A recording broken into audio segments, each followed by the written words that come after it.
الخير. مساء النور. اتشرف باسمك. احمد مع حضرتك يا فندم. يا احمد، عندك كام سنة؟ يعني هكم 36 سنة في شهر 8 ان شاء الله. آه، احمد، متجوز لا والله لسه، ربنا ما وفقنيش. ولا خاطب ولا؟ لا لا لا خالص. ليه لحد دلوقتي؟ والله قصة حصلت معايا كده زمان، يعني مش عارف ممكن اخد يعني دقيقة من وقتكم واقول ولا لا. اتفضل طبعا. طبعا اتفضل احكي. كنت بحب بني ادمة زمان يعني كنت متخيل ان البني ادمة دي عمرها ما هتسيبني لأي سبب من الاسباب او بتاع.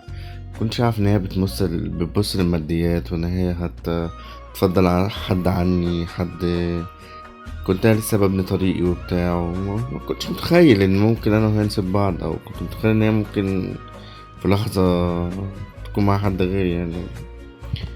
كنتش اعرف ان الحب كان بينا سنين يضيع في لحظة كده، او اغمض عيني وفتح ملقاهاش موجودة، او ما اسمعش صوتها، او ما اتخيلش كل كلمة حلوة كانت بتقولها. كان كل ده وهم يعني. في اول فرصة بعتني بسهولة يعني، وراحت لحد غيري. فين كل الكلام اللي كانت بتقولي؟ هل هي دلوقتي من جواها هتحس ان هي ممكن تقول الكلام ده لنفس الشخص غيري؟ احساسها ايه من جواها؟ بجد حد في يوم يحب حد ويظلمه تبقى اصعب حاجة. في ناس كتير بتكره حياتها بسبب الموضوع ده والله. الدنيا كلها سودت في وشه، وما فكرتش ان انا اجرب التجربة تاني، عشان كده عايش على ذكراها يعني. عايش على كل حاجة كانت بينا يعني. الموضوع ده بيأثر فيا جامد يعني والله.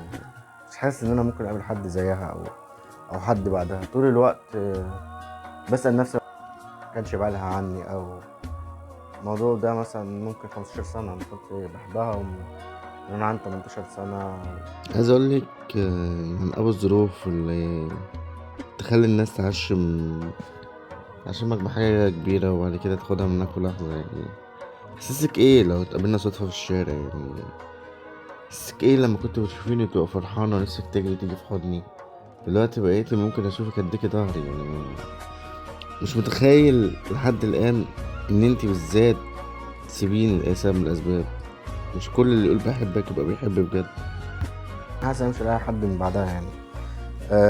كل اللي اقدر اقوله ان انا عشت على الذكرى الجميله دي، ويمكن ضيعت سنين من عمري ان انا ما فكرتش يمكن اقابل حد غيرها، وان انا عمري ضاع وخلاص. عمري ما هفكر في الجواز، ولا في انسانه ممكن تقبلني وانا في السن ده يعني. بالعكس، بس خلاص انا حاسس ان في جوايا حاجه كبيره في قلبي انا ما اقدرش انساها يعني.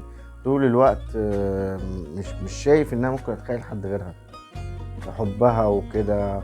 وانا كل اللي انا عايز اقوله ان انا بنصح اي حد يعني، لو حبيت حد وحبك اتمسك بيه.